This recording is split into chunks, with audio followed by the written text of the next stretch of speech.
daw, mayroon isang batang gamo-gamo na naakit sa liwanag ng apoy. Maski anong paalala ng kanyang ina na huwag siyang lalapit sa apoy, ay lapit pa rin siya ng lapit.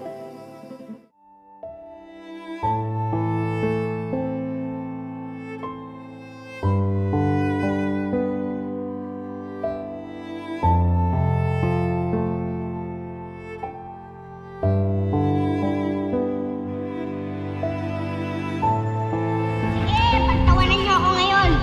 Balang araw makikita niyo ang monumento ko sa iba't ibang bahagi ng kapluang ito.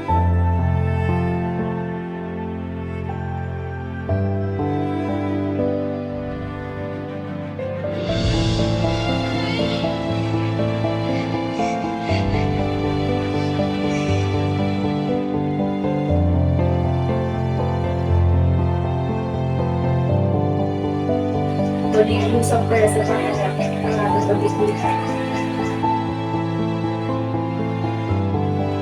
Umibig ka ng tunay. Minahal mo kami ng buo. Mapanatag ka, anak ko. Hindi mapupunta sa wala ang iyong mga pagtitiis at pagmamalasakit sa bayang ito. Abunde!